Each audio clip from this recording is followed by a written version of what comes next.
So unless you've been living under a rock lately and somehow missed Jujutsu Kaisen chapter 236, then you'd know that Gojo recently kicked the bucket. That being said, I've been taking huge, gargantuanly deep breaths of copium, okay? So I hit the lab, popped my glasses on and said, you know what, goddammit, we cannot let it end like this. We must find a way to bring Gojo back to life, and I think we have hope.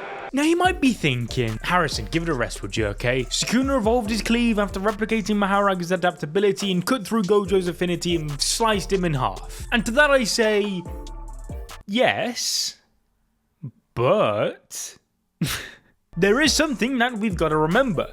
Sukuna didn't destroy the head. Now, you'd like to think that Sukuna isn't dumb. Obviously, he knows that RCT originates from the brain, but the fact remains that he didn't destroy it for whatever reason, unlike what he did to Mimiko, Nanako, Yuji, Ryu, Shigemo. And that, ladies and gentlemen, that's where the copium comes from. Probably the two best RCT users around right now are watching on nearby, Yuta and Shoko. Shoko is simply a genius at using RCT, and Yuta has got experience in bringing someone back to life using it. Just remember back to when he was told to hunt and kill Yuji. It also just so happens that he didn't go straight into battling Sukuna following the death of Kashimo. Higuruma of all people went into battle Sukuna whilst Yuta was seething to go in and fight him to protect Gojo. So what gives? Why, when his time comes, is he not fighting? Well, he's off healing Gojo, of course. Sorry, just restocking on copium. Okay, let's continue. Even if Shoko and Yuta together don't fully heal Gojo, it just needs to be to the point where he can begin doing it himself. After all, we need to remember that those black flashes that he used at Sukuna just before his death did replenish his RCT. And it's not like he can't heal from being cut by a space warping slash. He healed his arm perfectly fine after being cut by Maharaga's attack, and Sukuna's is just his own replication of that move. There's also the fact that there's not really been any reaction at all from any of the students following Gojo's death. We're just jumping straight into battle. Yeah, I understand that it is the King of Curses, it is Sukuna, so you know, you can't really waste any time here, can you? But just look at Hikari, for example. He's seemingly more focused on his promise to Kashimo than he is his own sensei's death. It's like they planned for this, and that may well be the case. Let's think back to how Gojo was completely fine delaying the battle with Sukuna until December 24th because he had other things that he needed to do. There's also the fact that I remember at the time when those chapters came out, if you weren't around in the community back then, we all thought they felt incredibly rushed. We were all a little bit left dumbfounded at the fact that we had this like mini time skip, and finally after 3 years Gojo was back and we didn't really get to see anything. Well, what if that's because during that mini time skip they planned what to do should Gojo die? Thus, Gege purposefully omitted those details on how the students are gonna bring him back to life should he have died,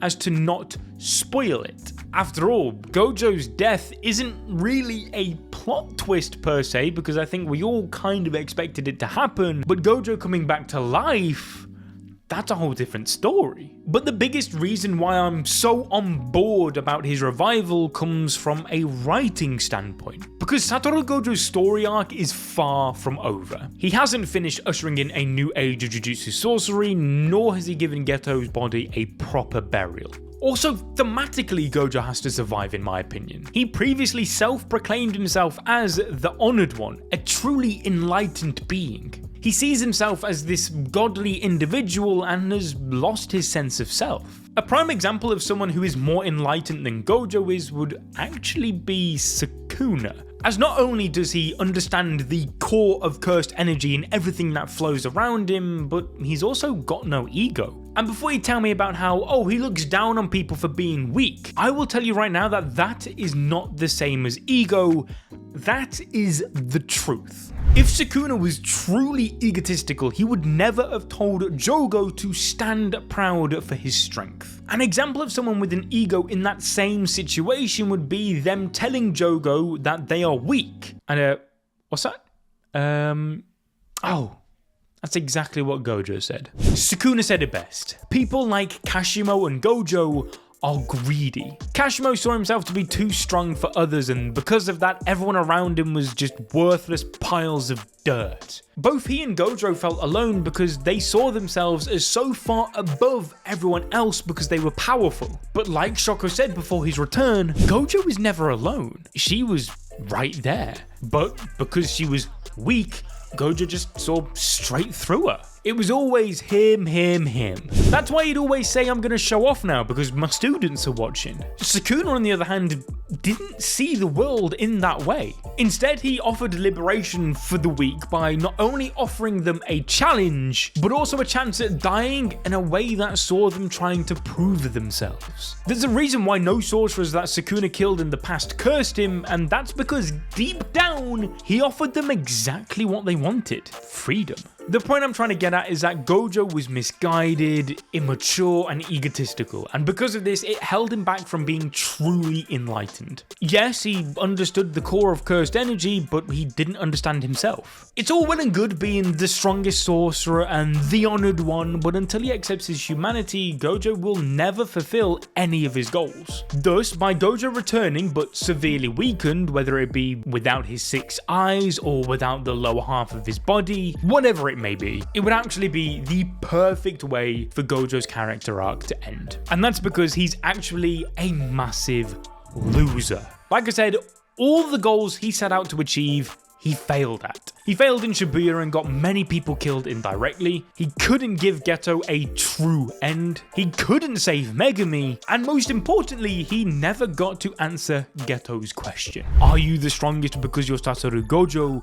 Or are you Satoru Gojo because you're the strongest? If Gojo returned and Kenjaku in Geto's body tried to belittle him by saying something like, what are you gonna do? You're no longer the strongest anymore. For Gojo to respond and say, I know, I'm Satoru Gojo, forcing some kind of reaction from Geto deep inside, then I think I'd possibly discombobulate and sing Gege's praise for as long as I live. Furthermore, I think it'd be such a poetic way for Gojo's character to end should he finally achieve his dreams only after losing what he thought mattered most: strength. Along with that possibly cheesy line about him being Satoru Gojo to Kenjaku that I said I would love, there's one other thing that I would really like to see happen that I think would perfectly symbolize Gojo's entire character evolution and maturity. And that would be for him to be the one to say, I'm watching.